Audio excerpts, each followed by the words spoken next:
আমার ঘরের এন্ট্রান্সটা কিভাবে আমি ডেকোরেট করলাম এটাই আপনাদের সাথে আজকে শেয়ার করব। ছোট্ট একটা কর্নারকে কিভাবে এস্থেটিক একটা লুক দেওয়া যায় সেটাই আজকে শেয়ার করব। তো চলেন ভিডিওটা শুরু করা যাক। Hello everyone, welcome back to my channel. কেমন আছেন সবাই? আশা করব সবাই অনেক অনেক ভালো আছেন। আলহামদুলিল্লাহ, আমরাও ভালো আছি। তো সবাইকে স্বাগত জানাচ্ছি নতুন একটা ব্লগে। আমি ইউটিউবে তো আমার একটু কম আসা হয়, মানে ভিডিও কম দেওয়া হয়।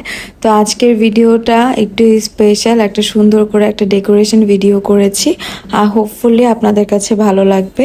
তো এখানে আমি কর্নারে প্রথমে হচ্ছে একটা ম্যাট বিছিয়ে নিলাম, আমার যেহেতু একটা লং মিরর আছে ওইটার সামনে। দেন হচ্ছে আমি এই ভাসটা কিনেছিলাম আড়ং থেকে, খুবই রিজনেবল ছিল। দেন ওই ফ্লাওয়ারগুলো কিনেছিলাম হচ্ছে কোনো একটা শপ থেকে মেবি কিনেছিলাম। তারপর এইখানে যে পাটের যে ভাসগুলোর মতো এগুলোতে আমি আমার গাছগুলো দিয়ে দিচ্ছি। এগুলো সবগুলোই হচ্ছে ইনডোর প্ল্যান্টস, মাঝে মাঝে বাইরে তো দিতে হয়ই। তারপরও মাশাআল্লাহ আমার গাছগুলো এখন আগের রূপে একটু একটু ফিরে আসতেছে। আসলে রিয়েলের মতোই সুন্দর লাগে এই যে প্ল্যান্টসগুলো, রিয়েলগুলো এগুলো কিন্তু দেখতে খুব ভালো লাগে, চোখের একটা শান্তি লাগে। আর্টিফিশিয়ালগুলো এখন অবশ্য অনেক আর্টিফিশিয়াল প্ল্যান্টস বের হয়েছে, ফুল টুল, এগুলো হচ্ছে দেখলেও অনেক সময় অনেক ভালো লাগে, রিয়েলের মতোই দেখা যায়। বাট আমার কাছে রিয়েল প্ল্যান্টসই অনেক পছন্দ।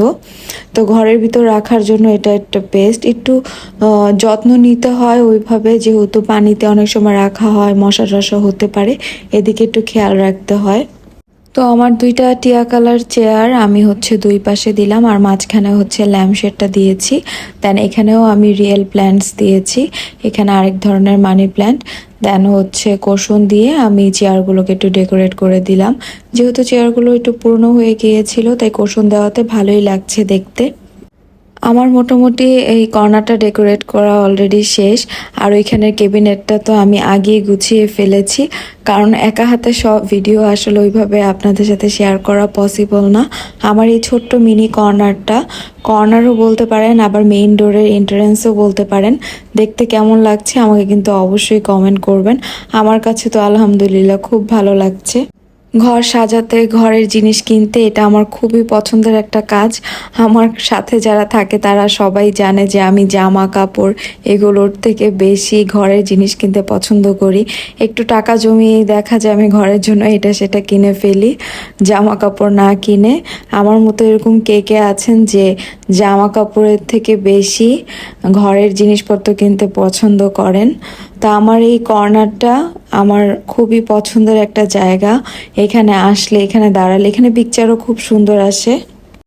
তো আমার আজকের ভিডিওটা আমি এখানেই শেষ করছি। আপনাদের কাছে আমার এই ডেকোরেশন ভিডিওটা কেমন লেগেছে আমাকে কিন্তু জানাবেন। ভালো থাকবেন সবাই, আমাদের জন্য দোয়া করবেন। আল্লাহ হাফেজ, আসসালামু আলাইকুম।